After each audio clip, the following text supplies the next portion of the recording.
Okay, so hopefully if you're in Slack or whatever, you've got your questions coming. Yes, sounds like it. Good. Okay, so I've just added some stuff about JSON and Markdown. This is all review. You remember this stuff here. Okay. Right. I should say that stuff we did last time. I have not gone through and done all the pull requests. I might not get to all of them. If anybody wants to continue working on that and maybe approve pull requests, let me know and I'll give you admin permission and you can do that. So about our assignment. To do this assignment, you need to be able to do the following things. You need to be able to set up your environment, and then you need to have a basic sense of how JSON works. And you need to know, in order to do the reflections, you need to know a little tiny bit about Markdown. And then you have to be able to make Git commits so that you pass the assignment and can upload it to the web. So perhaps we can go over a little bit of that now, okay? I want to start by, so if you remember the assignment, your main task is to edit a JSON file whose name is your GitHub ID plus .json. And then you will be given instructions about whether or not that's working. So I want to talk a little tiny bit first about JSON. It's not being displayed the way I want it here. I'm just going to go here.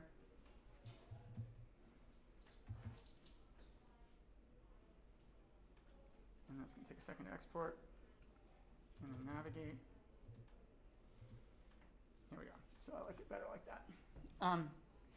So JSON. JSON is short for JavaScript Object Notation. So it's a style of, it's a standard, a syntax, a set of rules that is derived from the format that is used in JavaScript to describe what in JavaScript are called objects. We're going to talk about that in a couple of weeks. So this is sort of a preview of a basic rule that you have to learn about in order to be able to use JavaScript. JSON was invented as a way to represent structures of data as text, as plain text, and store it as plain text in a way that could be passed back and forth between programs in a really easy manner. So before JSON on the web, we used other standards that were much more unwieldy. So JSON may feel tricky or difficult, but it is way easier to use than the stuff that I had to teach 20 years ago. So yay. The basic structure of a JSON object is as follows. I wish I could point. You have an open squiggly bracket. So the squiggly bracket on my keyboard is over to the right of the P. So at the very far right side, a shift over the square bracket. And it may be somewhere else on your keyboard. So you have an open squiggly bracket at the beginning and an end squiggly bracket at the end. Those squiggly brackets delimit what is called an object. An object is like a container that has a bunch of properties. And the properties are made up of key value pairs. So the key is the name and the value is the value. So if I have a JSON object, I can refer to the values by the key. So if I want to retrieve value up there, I will ask for the key and I'll be returned the value. Does that feel like, Elizabeth? Does that, I saw you go like that and you're like, what? Do you want to ask a question? Or do you want to try to restate it? No, so is value one of the things like first name and last name? Or? Exactly. Well, so here's the key in this object. So we have an object here. This object represents who? Spider-Man, the Ultimate Spider-Man, Miles Morales. Who? Raise your hand if that's new to you. Miles Morales. Okay, you have a problem that you need to fix. Go out and do some research. This is important. So we see. So this represents Ultimate Spider-Man, right? He has a first name, a last name, a nickname, and then a bunch of other properties that are associated with him. He also has a bunch of superpowers, right? And some academic interests. Okay? So the key here is first name, and the value of the first name is Miles. The key here is nickname, and the value here is Spidey. That's his nickname, right? So if I want to get the value, if I want to get Spidey back, I have to ask for the nickname. Does that make sense, Elizabeth? Yeah, basically. You're right. Yeah.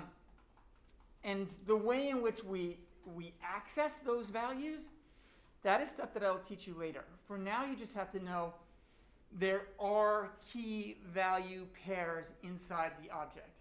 You are creating for yourself, and you're creating an object about yourself. The keys have to be present, and the values have to be valid values. And the syntax of that object has to be error-free in order for this assignment to work. Does that make sense? So you have to construct an object like this, which without any errors, in order for the assignment to pass. Okay? And you can, if you type JSON tutorial, there are a couple of really excellent introductory tutorials on the web. The one that I like the best is from the Mozilla Developers Network, or MDN. So you can type JSON MDN, and that will take you to the tutorial. Most of them will be a little bit more complicated than you need to know for this assignment. So the MDN tutorial is way more complex than you need for this assignment.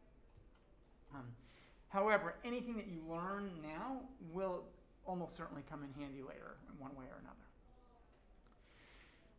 And then you can just notice here that here I have a slightly different structure than the structure is actually a little bit more complex than I just described. Knowing very little, what do you think is going on here? Any thoughts? Go ahead. I don't know your name in the back. I just signed up for the course yesterday. It's Neeloy. Neeloy, got it. Sorry, can you repeat the question? What's going on here? What is this? The bottom part? In the whole, so this whole data structure that I have highlighted. Isn't it just kind of like a profile being created? Yeah, that's the case. But are you Jacob? Yeah. Okay. Yeah, you're setting up a variable, so later on you can just go put in first name. Yeah, sort of. But I'm fishing for something. Asterisk? Yeah. Okay. Are you just saying that there's like two objects? Exactly. So here we have actually a list of two objects. And if you look at it carefully, you can see that each of the squiggly bracketed objects is that the two of them are separated by commas and contained by square brackets. And those square brackets and the comma between are a way of indicating this is a list. And the fancy name for a list is an array. It's an array of two objects. Okay, so looking at, and if we look again, actually I think this is a little easier to see when it's highlighted, so I'll just keep it highlighted. Maybe it's not so much easier to see. The colors are kind of muted on the screen there. But here, if we look at the keys, a couple things we'll notice. In JSON, and this is a way in which JSON is distinct from JavaScript, the key names are surrounded in double quotes. So do you see that? So the first name is surrounded by double quotes, and then there's a colon, and then we get the value. And we'll notice there are a couple of different kinds of values included here. In this case, our values are very simple, right? So we have string values, which are just like, you know, a group of characters, of like letters in this case, and spaces and non-letter characters. And the strings are surrounded by double quotes, just like the key names, okay? So here we have a string value which consists of quotes with some stuff in between them. And then after that we have a comma. The comma indicates, okay, my value is done. I'm going to go on to the next key. Is this making sense? But notice that there are some places where the value is not surrounded by quotes. In that case, the value is of a different type. It is not a string, which is to say a group of characters. Instead, here, it is a Boolean value. Anybody know that word Boolean? You guys, is from programming or from logic or something? Yes. Neil, you already answered. Maybe, I don't know, you in the back? I know what it is, but I don't know how to explain it. What's your name? Mehmet. Say it again? Mehmet. Mehmet. Yeah. I don't know. Wait, try. It's like how do I say it? It's either true or false, so it's like. Yeah. It's either one of them. It gets its name from George Boole, the logician at the turn of the century, who invented a logical system based on truth and falsity, where you have only these two possible values. And we get our first order logic that was developed at the beginning of the 20th century from Boole in some ways, sort of a development after Boole. And we also get our computers from the Boolean system, which our computers are made up of tiny little wires, which can be switched on and off. So we say about a Boolean value usually true or false, and sometimes in other languages it's described as a 0 or a 1. So there are two possible states, true and false, and in this case we have them indicated here. So this is false, and this is true, and this is false. Okay? And similarly, you're going to be asked to enter true or false values for all of these properties as well, for all these keys. Okay?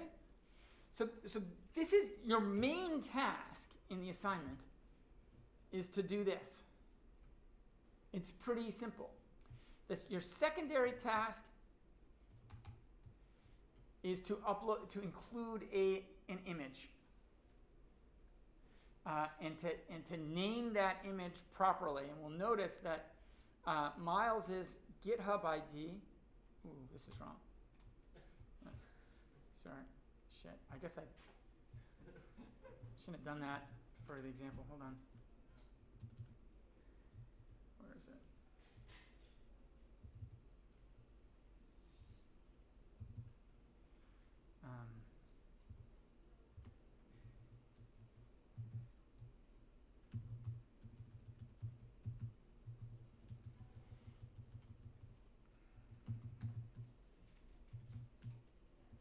This will give you what we're supposed to see.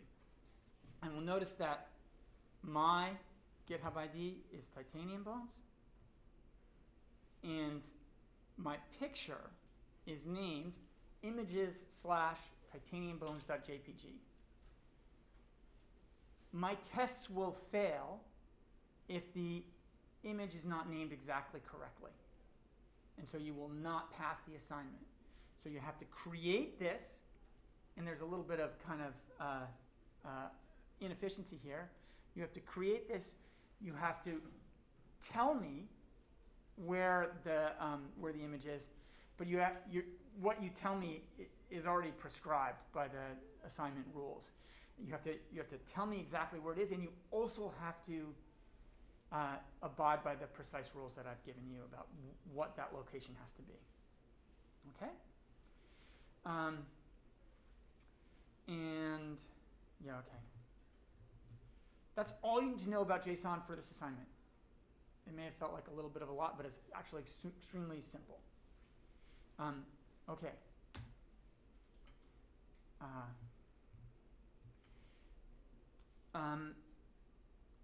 For those of you doing the reflection, and usually in the first assignment just about everybody's doing the reflection because you're not sure yet that you're not trying for an A.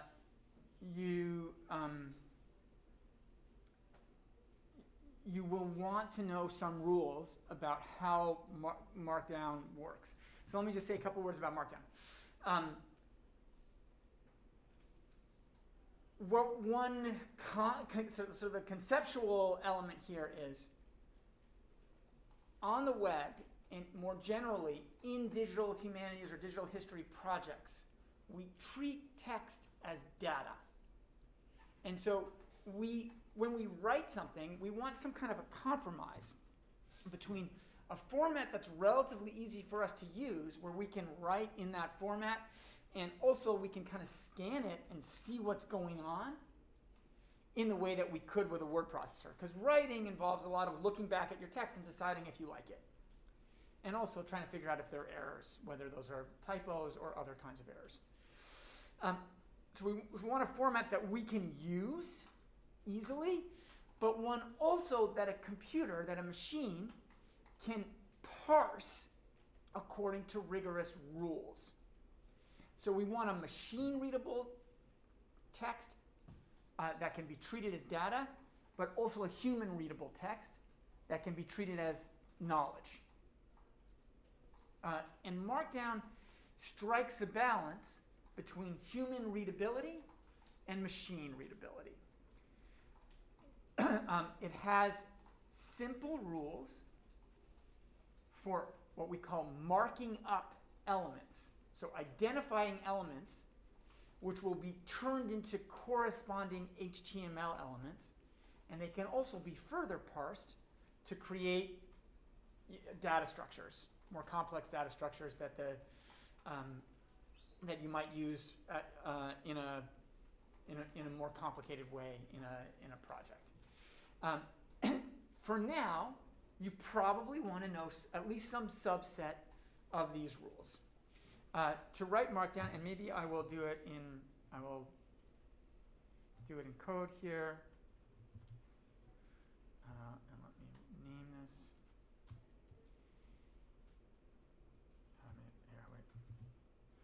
I'll save it as example.md. The .md tells VS Code that it's in Markdown format, and now we'll be able to see what's going on here. So we write italic text between single underscores or between single asterisks. And you can see that VS Code knows that single asterisks are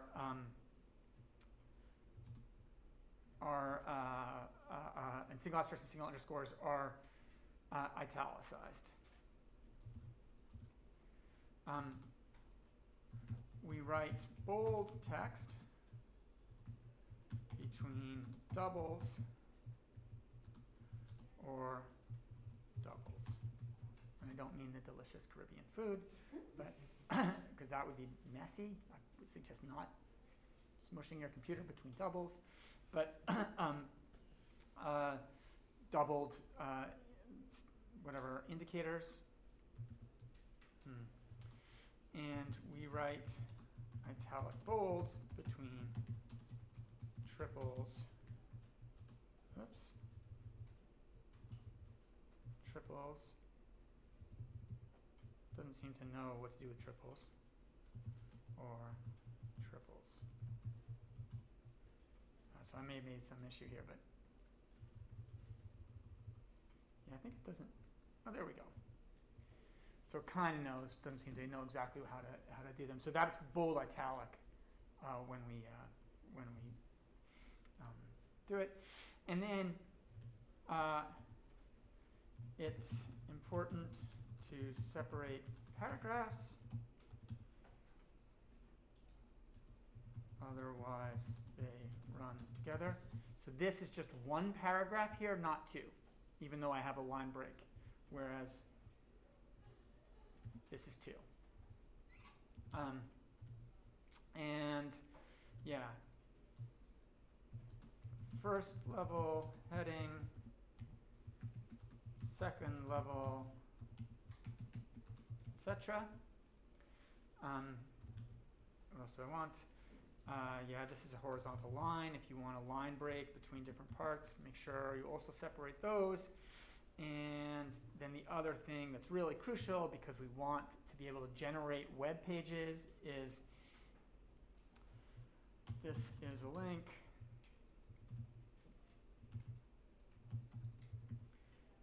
This dot is dot a target. Oops.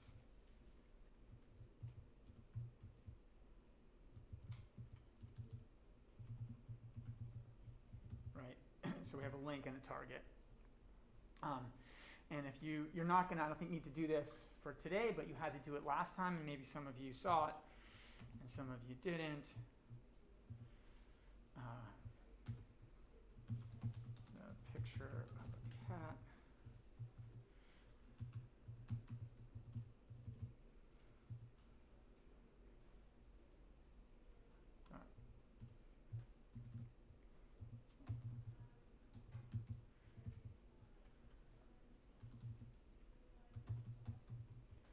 And this is, if you want to include, if you want to inline an image, you would write it something like this. Here we have the URL of the image. This is what will appear in the browser if a blind person is accessing your web page, and that'll be the title that I think that you'll get if you hover. Though it depends. The implementation tends to be a little bit browser to browser, and it's shifted. Oh yeah. And it's possible this is actually something you might want to do in your assignment. You might want to describe some data structure because you're asked to talk about data.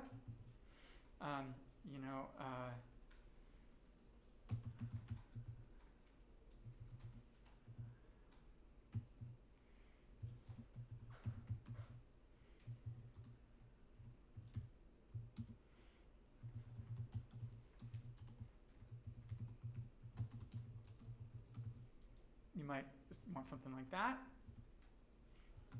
So to make a code block, you have triple backticks.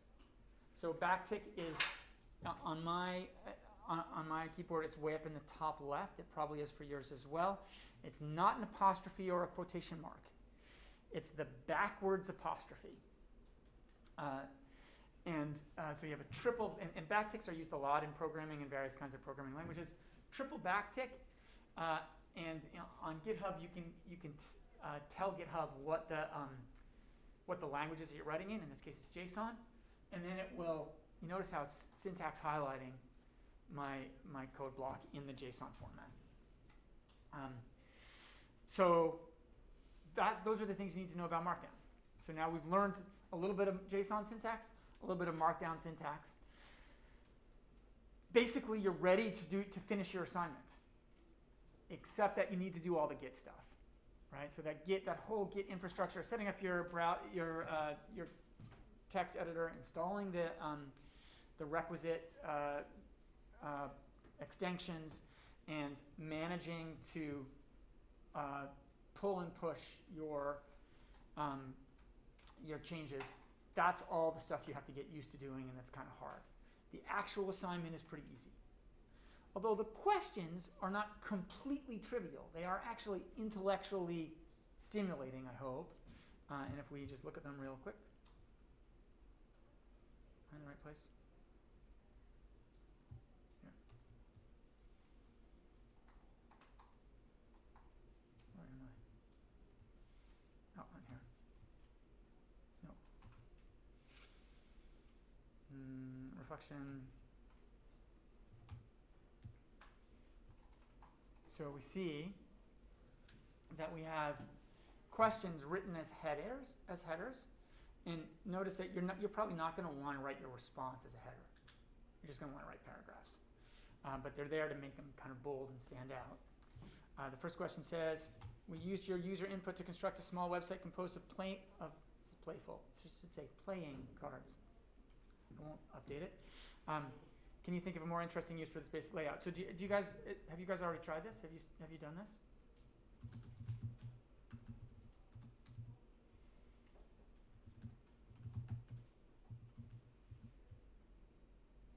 So this is what you get. This is your class list. It's the class roster as it stands right now. These are your classmates. There's me. There's the Keener next to you. And then I don't know, actually, they're I think remote right now. Because they're not vaccinated yet. We have Cindy Mayweather, Aaron Yeager, Cora, Naruto, and Spidey, right? But they're all going to be joining us later. So I hope that you're up to it. Does everybody know who Cindy Mayweather is? You recognize her face? Who recognizes her face? Who is it? It's Janelle Monáe. So who's Cindy Mayweather? Cindy Mayweather is her alter ego on the album Arch Android. You obviously you have a lot to learn. Yeah. I don't know. Are you really history students? Are you sure?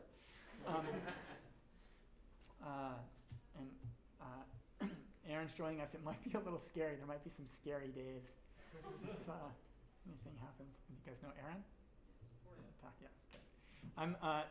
I'm actually, I don't know what I'm going to do in the future because my son just turned 18 and left home, so I don't know how I'm going to keep up to date with how I'm in the future. Okay, so what this website does is generate a stack of playing cards describing us here in the class. I will actually use that to try and remember who you are. It says 2020, it should say 2021. I better fix that in my version. Okay. So, sorry, let's close that. Are there questions about the assignment or things that you're having trouble with? Any questions? Yeah, any questions? And then I want to, if we have time, I'll talk a little bit more about Git. But if we run out of time, that's also okay. Because you don't really know. Regarding like the npm test or something like that. Yes. Yeah, I want to debug some of the. Yes. What's your name? I'm Richard. I posted the question on Slack. Is it in Git assignment? It is set up. Set up? Did I answer it? You answered it, but I'm not clear, so I want to clarify it. Yes. So I think two of you, you're Richard and Richen is your other name. It's the same. Yeah. Let's make it bigger. Some of you may be seeing this problem, right? You're able to run the test. No, you're not able to run the test. What happens? Okay. So I literally type in npm test and. So have you run npm install? So I installed Node. yes, you installed Node. That's good. Node, yeah. But then there's so in the last, I'd say, 6 years, as I do these assignments, coding has gotten easier because the tooling is fantastic. Setup has gotten harder because the tooling is more complex. So we have all these different parts, even in this trivial assignment. We have all these working parts that you have to do to make this work. You start by setting up your environment as a whole. So you download your text editor, you install Node, you install Git, all that stuff. Now you are ready to set up each individual assignment as it comes. So you have Node on your computer, you already have Git on your, and Bash or ZSH or whatever. It's ZSH now on the Macs, right? By default. ZSH, Yeah. Doesn't matter what you use. What you want to do now, if we're here, so you make sure you're hanging out in the directory of your assignment. So like open up whatever file you're working on, and then go to terminal, say new terminal. And you'll notice it won't look exactly like this, but your current directory will be the directory of the assignment. Okay? That's really important that you're there sitting in the directory of the assignment, and you guys should feel free to follow around along if you want. And now in the terminal, you type npm install. And that will install all of the dependencies of the assignment. So Mocha lives inside your assignment. And I think I actually misread your snippet when I first looked at it, so some of my instructions to you were a little bit too complex. And so you make sure you've installed it, and now when I run npm test, I will get the test results. Okay? I saw a hand up. Was it Camille? Yeah. Yeah. Does it matter, like when I open a new terminal, I feel like several things happen, and I'm afraid. Does it matter where we run npm with the different Yes. terminals and stuff like that? So which kind of terminal you run in? So if you're on a Windows machine, we have this problem that the Windows OS is totally broken.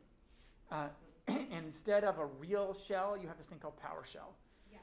Actually, PowerShell works okay. And I believe that you can just run npm install from PowerShell. However, I don't have a Windows machine, and so I can't be 100% certain that that's correct. So when you go to do a terminal, or to do a new terminal, I forget, you'll have an option over in the side of terminal. Yeah. To here's a plus. Here's my plus signs moved over here. You'll have an option to. Oh, I see. There's the little. There are various shells. Mm-hmm. I would launch a bash shell or a git bash, I think it'll say, because then I know that I can give you instructions that work. Okay. I don't know your name, but actually I think I saw.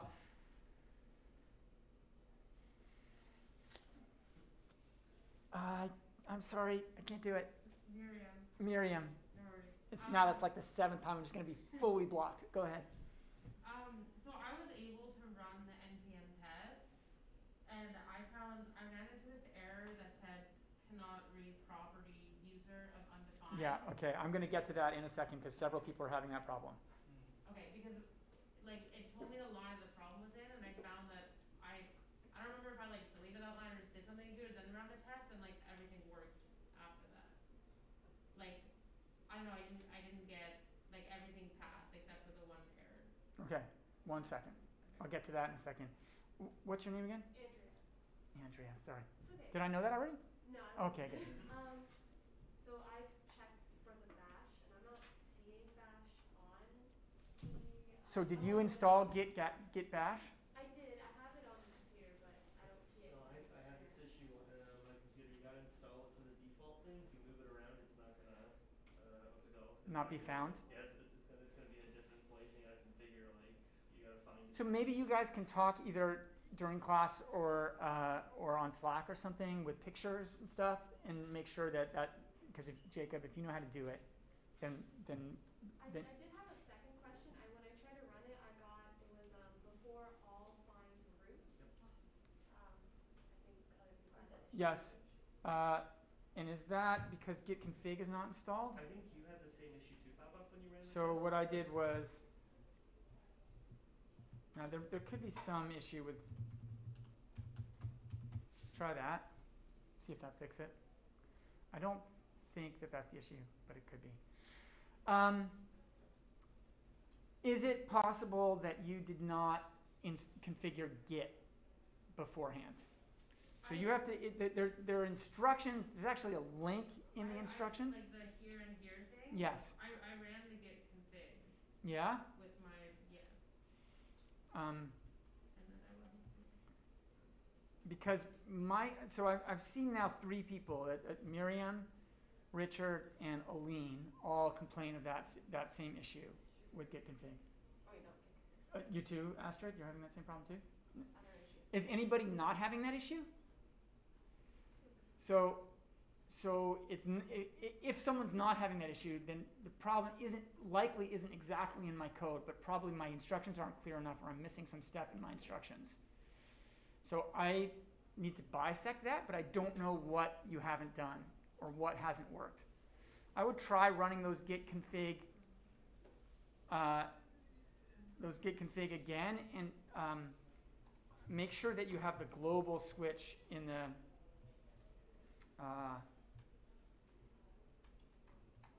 where is it?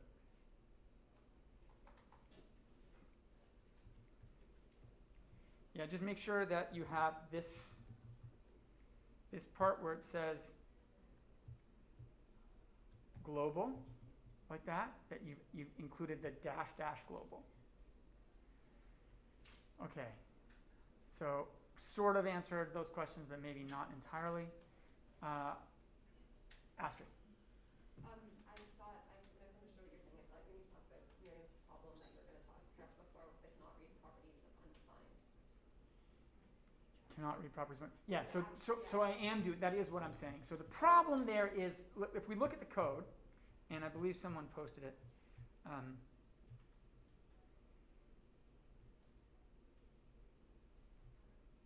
thought Aline,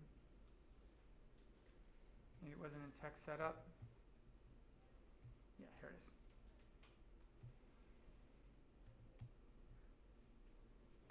is. So the error message shows the test. Okay, this is the test. This is the test that's being run. It's written in JavaScript. What it's going to do is look at your Git configuration. It's going to get the Git configuration, and then it's going to try to identify the username and the user email.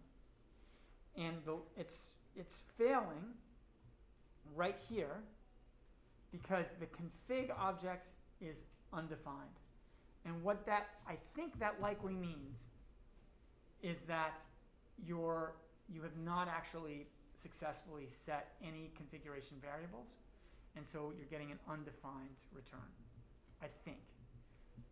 But it's happening enough that there may be something else going on that I don't quite understand. Okay. Go ahead, Miriam.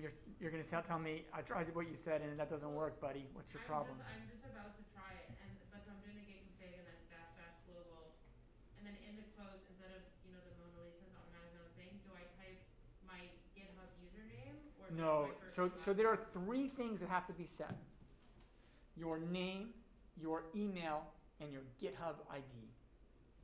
And so we would type something like, let me get into here maybe.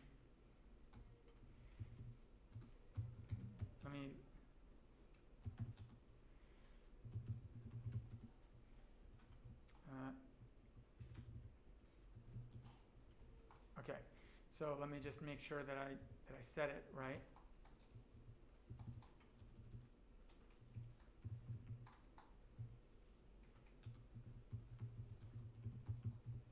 So it'll be something like this: git config -- global user.name Matt Price.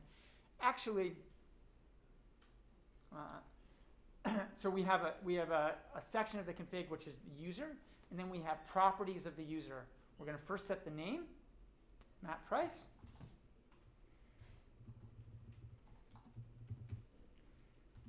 We can just change that, and we can see I've changed it successfully.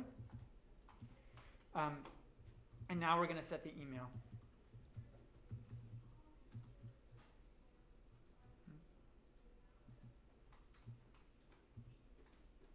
Oh, I'm sorry. Something's funny.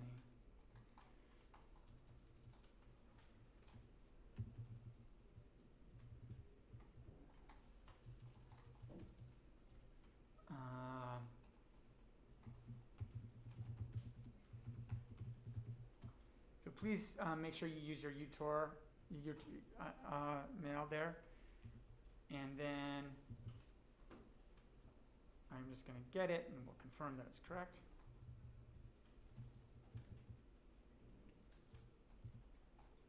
Oops. Okay, so that's correct. So those are the two properties for your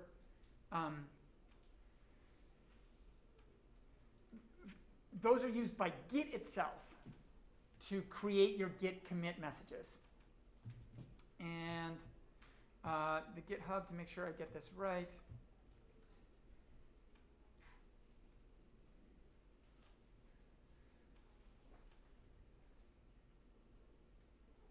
oh, this is a pain. This is not, this has been updated. You could do this, I suppose. You could try to do this. This might be a little complicated. I don't have that in my thing. There's another way to do it, which is to, I don't want to share my, I don't want to share my GitHub password, which I believe is cached in here. Hold on.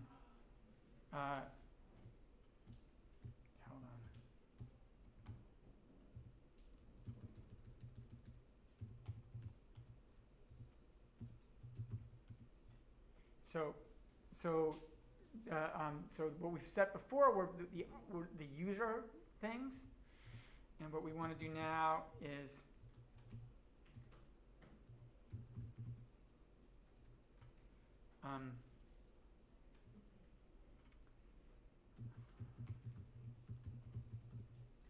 something like that. So I'm setting the github.user, and then you could set, I believe it's password.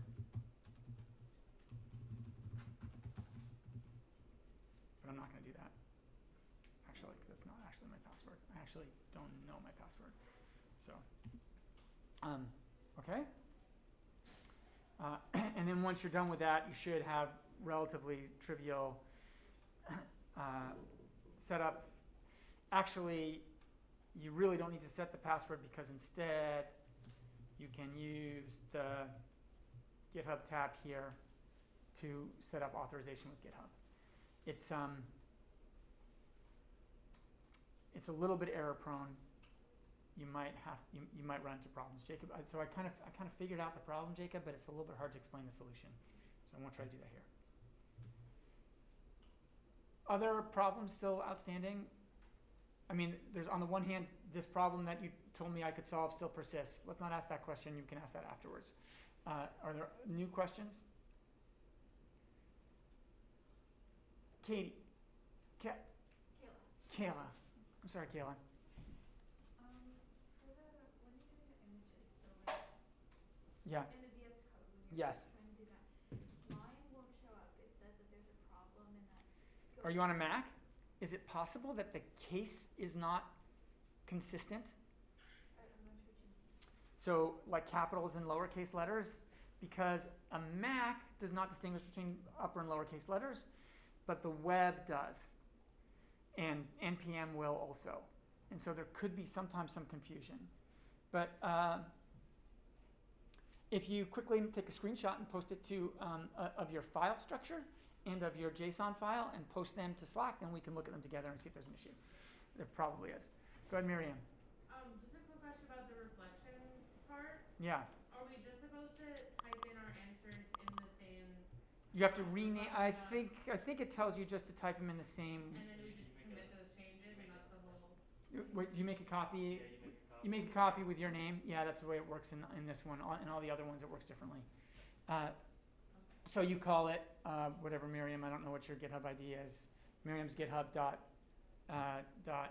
.md, and then yeah. Sorry, let me look again. I was going to explain a little bit more about the reflection. Right. So playing cards. We have a layout. This isn't. There's nothing intellectually rich about the content of what you're doing here today. But there could be, I believe. What might something intellectually interesting be? So take something you're interested in. Probably it's going to be something that is revolved around people, although it could be Ampelmenschen. If we take Mehmet's shirt, for instance, as an example, das Ampelmenschen von Berlin. or it could be other kinds of symbols, but think about what belongs on a playing card. So playing cards may be just dumb toys, but they don't have to be dumb toys, right? So think about that. This second question is a generic question about doing intellectual work on the web. So I'm asking you to do work, and then I'm taking that work and I'm using it for my own purposes. So what responsibilities do we have towards each other in a project of this nature? A lot of intellectual projects on the web involve some kind of crowdsourcing. I'm asking you actually for fairly personal information. What safeguards should I be taking? And then here, you're coming up with a new idea. What kinds of information are you going to need in order to implement that idea? So probably you don't need superpowers, but you might need something else, right? And so think about how the data would be structured in the project that you're imagining. Okay? So that's how the reflection works. I see it's 3 o'clock. I don't want to keep going, but let me just say a couple things about Git really, really fast. Here. Markdown. This is the one I want. Okay, we already went through these slides, most of them. I want to do the slides that I skipped. Missing some stuff.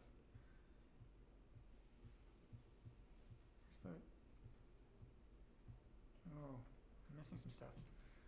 Shit, just a second, I must have.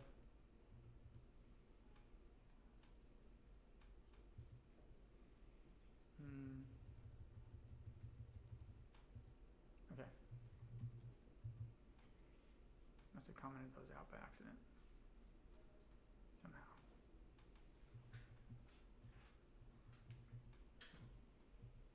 Why is it ending with branches?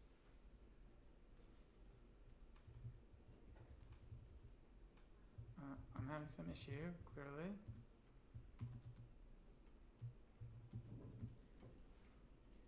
Let me show you the slightly more complicated things I want to say, and then we'll stop. So I think you've seen these slides before from last time. Remember that in Git, you have a branching structure. Each commit is a node and is related to the other nodes somehow. The branch is in fact just a name that is given to a particular location in this complex tree. So when we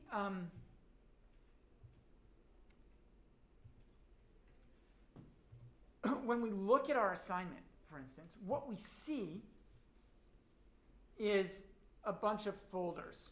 This is the history please repository, which you may have looked at before. That is actually, how many people are familiar with Plato's metaphor of a cave? Right? So the way it works is you're sitting in front, you're tied to the floor, and there's behind you is a fire, and between you and the fire is a walkway, and you see people passing back and forth, but you don't really see the people. You just see their shadows on the wall of the cave, right? Because that's the only light, and you think that's the world. But one day you get free and you look behind and you see actually the world's way more complicated than you thought. And you know, Plato thinks we live in a universe in which all we see is the shadow, and the reality is like deeper and hidden from us. That's actually true in a Git repository. So you know, I think it's a problematic stance about the universe. But about Git, it's very useful because we have this representation of the project. Those are the files we work on and the things that we run, but the project itself actually is hidden in the .git folder. You can, if you click Show Hidden Files in your file manager, you can look at that. Do not touch anything in there because it will mess you up. But, and I can actually do that right now. Here.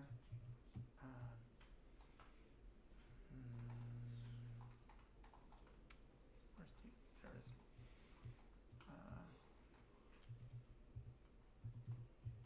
We can look at the whole thing. We can see that there's all kinds of folders here. That's, I don't know why that's empty. Here, refs. And we can see that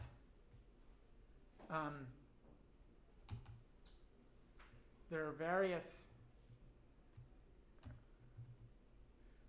names of branches, and inside the name of the branch is this horrible thing, right? Which is called a git commit hash. So it's an identifier for a place in the git commit in the git tree. So really a branch is just a name that points to a particular place on the tree. And if we look at the actual, what the places are,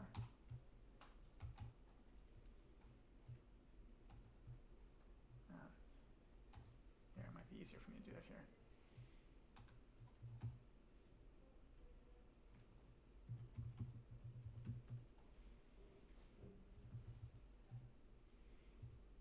Choose one at random. We can see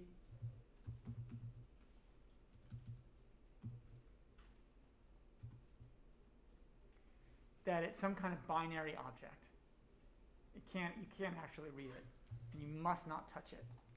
But a Git repository really is a database that describes every file in the project as a set of changes that have been made over time.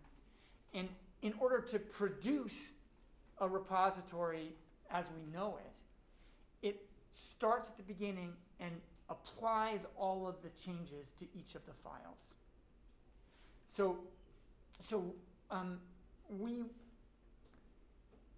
Why do I want to teach this? You don't need to know that in order to use Git. But it helps us to remember that in the digital universe that we inhabit when we write, objects are assembled. The objects that we encounter and that we experience are assembled by complex computational processes from other objects, some of which are human created, some of which are machine created. So that's true also at the Git level, at the repo level. And that's kind of the main intellectual thing that I wanted to describe. Sometimes you will see. So this appearance, this world of appearances that we work with is called the work tree.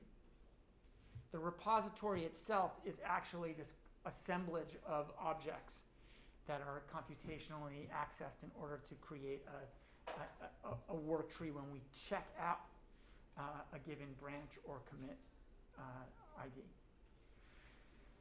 Okay. So that's what I wanted to say. Next time, I think we will start with Habermas. If I have time, maybe I will record that before class to make sure that we get through enough of the technical content for you to be able to work together. And in fact, I'm going to try to, keep our time together here finite as much as possible.